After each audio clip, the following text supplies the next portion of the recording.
Halo guys, kembali lagi sama kami, Spoilop. Kali ini kami akan menceritakan sebuah film laga tentang kehidupan pahlawan super Indonesia. Film ini diproduksi oleh UPI, yang mana kita tahu bahwa karya dia tidak pernah mengecewakan. Contohnya saja Serigala Terakhir, My Stupid Boss 1 dan 2.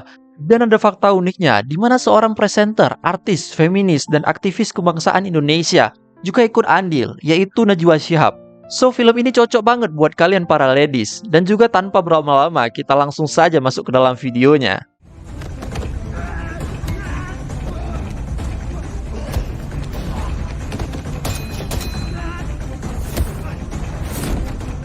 Film bercerita tentang seorang anak yang bernama Alana, yang merupakan yatim piatu, di mana ayahnya meninggal dikarenakan kecelakaan dari erupsi gunung berapi.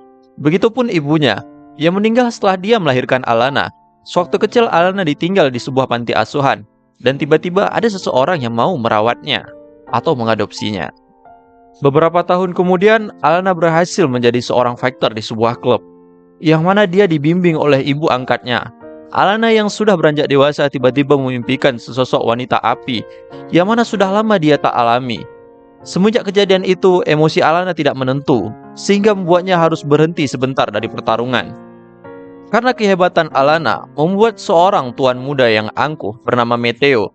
Dia merupakan anak dari seorang pengusaha terkenal yang bernama Prayoga Adinegara, dan baru keluar dari penjara, mencoba untuk menantang Alana dan melakukan sebuah tindakan curang, yang mana dia mengancam Alana agar menerima tentangan dan juga kalah pada ronde ketiga.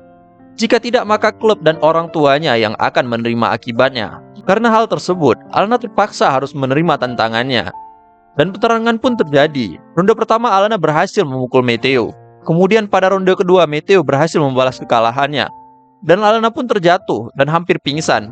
Tetapi tiba-tiba dia mendengar suara yang membuatnya emosi dan tidak terkontrol, sehingga membalas Meteo dengan pukulan yang sangat keras, yang membuat Meteo terlempar dan melayang sesaat di udara. Akibat hal tersebut, Meteo pun pingsan. Setelah kejadian pertarungan itu, ibunya Alana pun mengalami pemukulan dari anak buahnya Meteo, serta klub atau game mereka harus ditutup, karena para anggota klub diancam jika masih melakukan aktivitas di dalam game tersebut. Rupanya Meteo meninggal di sebuah bar, yang membuat ayahnya Meteo marah dan mengebom ruangan rumah sakit di mana ibunya Alana berada, karena dia berpikir bahwa Alana lah pelakunya. Saat kejadian tersebut, Alana sedang menuju ke ruangan ibunya, sehingga membuat Alana membagikan kekuatan supernya tanpa sadar, karena berpikir bahwa ibunya sudah tiada. Setelah Alana mengeluarkan kekuatan supernya untuk menghajar semua pelaku, kemudian seorang pemuda bernama Kala, yang mana Kala membawa Alana ke sebuah tempat, yang mana itu adalah rumahnya Kala. Dan di salah satu kamar, ada ibu Alana yang sedang dirawat. Melihat hal tersebut, membuat Alana sangat bahagia, karena dapat melihat ibunya kembali. Setelah itu, datanglah seorang nenek-nenek, kemudian menceritakan sebuah kisah pada Alana tentang kejadian dulu. Dan dijelaskan tentang organisasi mereka yang bernama Jaga Bumi, di mana organisasi ini bertugas untuk menelusuri dan menjaga garis keturunan Dewi Asih. Kemudian mengatakan bahwa Alana merupakan titisan Dewi Asih selanjutnya. Setelah mendengar penjelasan tersebut, Eyang Mariana membawa Alana ke sebuah ruangan, di mana di sana sudah ada sebuah kostum pakaian superhero lengkap, yang mana merupakan peninggalan si Asih sebelumnya. Dan kemudian menunjukkan sebuah kostum baru yang merupakan pakaian lengkap dan senjata yang dibuat khusus untuk Alana. Setelah itu Alana pun melakukan sebuah ritual untuk menerima kekuatan dari Dewi Asih, di mana di bawah alam sadarnya Alana bertemu dengan Dewi Asih, di mana sosok tersebut sangat besar dan mempunyai banyak selendang di belakangnya, yang kemudian sosok tersebut nampak tidak jelas karena dikelilingi oleh kabut yang banyak. Kemudian Alana dan Dewi Asih nampak berbicara dalam satu bahasa. Setelah itu Alana pun diberikan kekuatan tersebut. Dan scene pun berpindah, di mana Alana, Kala, dan Eyang yang melihat sebuah berita, di mana sebuah perkampungan sudah diluluhlantakkan. Kemudian setelah itu, Kala dan Eyang berspekulasi bahwa Prayogo lah pelakunya, yang mana dia merupakan roh jahat. Roh jahat ini merupakan salah satu panglima dari Dewi Api. Dewi Api merupakan sosok yang membuat emosian Alana tidak terkontrol, dan merupakan sosok yang dilihat oleh Alana dalam mimpinya. Setelah mengetahui informasi tersebut, Alana pun pergi dengan pakaian superhero-nya. Di sana dia melihat aktivitas anak buahnya Prayogo. Setelah memantau keadaan tersebut, Alana pun masuk ke dalam sebuah gedung, yang mana di sana ada asistennya Prayogo. Konflik serta pergelutan pun terjadi.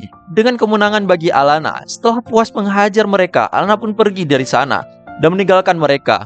Setelah itu Alana mendapatkan sebuah informasi bahwa akan terjadi hal yang sama di sebuah pemukiman rusun. Sehingga pada suatu pagi, Alana ke sana untuk meninjau tempat tersebut. Saat sampai di tempat itu, Alana bertemu dengan penghuni yang tidak bersahabat. Tapi dengan bantuan Tangguh, seorang jurnalis, yang membuat Alana berhasil menghindar dari mereka. Dan tiba-tiba setelah beberapa patah kata dari Alana, membuat Tangguh memeluknya dan menjelaskan bahwa dia berhasil menyusul Alana. Setelah itu mereka saling bercerita tentang kehidupan mereka, yang mana merupakan teman pada masa kecil di panti asuhan. Keesokan harinya, Alana kembali ke tempat Tangguh bersama dengan Kala. Mereka ke tempat Kala untuk membahas tentang rencana mereka. Kemudian mereka pun pergi. Sampainya mereka di sebuah bar, mereka bertemu dengan polisi, yang mana polisi ini merupakan bawahannya Prayogo, yang membelot dan menjelaskan tentang keadaan mereka, di mana keamanan Kala dan Alana terancam, dan juga Tangguh yang akan diburu oleh bawahannya Prayogo karena dicap sebagai jurnalis yang meresahkan bagi mereka. Kemudian polisi itu juga memberikan sebuah undangan, yang mana mereka di sana akan bisa bertemu dengan Prayogo, yang rupanya adalah sebuah acara pesta topeng. Setelah sampainya di pesta topeng, mereka bertemu dengan Prayogo dengan memantaunya dari jauh, serta mengikuti Prayogo sampai ke sebuah tempat, di mana di sana Alana dan Kala melakukan aksinya, menerobos tempat tinggalnya Prayogo. Semua bawahan Prayogo berhasil diatasi dengan mudah oleh Alana, sehingga Alana sampai ke sebuah ruangan, di mana di sana Alana melihat foto Prayogo dan Meteo. Kemudian tiba-tiba Prayogo menembak, tetapi Alana berhasil menghindar dan pertarungan pun terjadi. Hingga pada akhirnya Prayogo terlempar dengan kekuatan supernya Alana, dan Alana pun berhasil mendapatkan medali yang diyakini merupakan sumber kekuatan dari roh jahat. Tetapi rupanya keberhasilan tersebut harus ditunda karena Alana mendapatkan informasi baru bahwa pemukiman rusun yang dia selidiki tengah dibakar. Mendengar hal tersebut, dia pun bergegas terbang ke sana. Sampainya di sana, Alana melihat Tangguh dan seorang ibu dengan anaknya yang tengah dikepung oleh sekelompok orang. Kemudian Alana pun membantu mereka. Setelah melihat situasi yang sudah teratasi, Alana pun pergi. Kemudian Tangguh yang masih di pemukiman rusun ikut mengantarkan ibu dan anak yang bersamanya ke dalam mobil bus yang disediakan oleh pihak polisi. Sebelum dia berkumpul kembali dengan Alana dan Tangguh, kemudian di sisi Alana rupanya kalung yang dipakai Prayogo bukan kalung roh jahat. Kemudian Eyang pun baru teringat ke sebuah kondisi yang mana pengorbanan harus dilakukan secara serentak. Mendengar hal tersebut, Kala pun teringat sesuatu dan mencarinya, sampai didapatnya sebuah alamat tempat yang dicurigai sebagai tempat di mana roh jahat akan melakukan pengorbanan. Setelah mendapatkan informasi itu, Kala, Alana, dan Tangguh ke lokasi yang dicurigai tersebut. Sampainya di sana, mereka pun berpencar menjadi dua buah kelompok. Satu untuk menghabisi roh jahat yang dilakukan oleh Alana, dan kemudian menyelamatkan Sandra oleh Kala dan Tangguh. Di mana di saat itu banyak aksi yang dilakukan, baik oleh Alana dengan kemampuan supernya serta Kala dan Tangguh. Pada suatu adegan, tereksposlah wajah si roh jahat yang sebenarnya dia adalah polisi yang membantu mereka sebelumnya. Sampai pada Alana yang digoda oleh Dewi Api, dan kemudian mendapatkan pencerahan dan kekuatannya bertambah 3 kali lipat. Dengan kekuatan tersebut, Alana berhasil menahan roh jahat dan membebaskan Sandra, yang rupanya telah ditemukan oleh Kala dan Tangguh. Tapi karena penjaranya itu terkunci, membuat mereka membutuhkan bantuan Alana dengan kekuatan supernya. Di tengah pertarungan, polisi atau roh jahat mengaktifkan bom yang sudah dipasang pada penjara.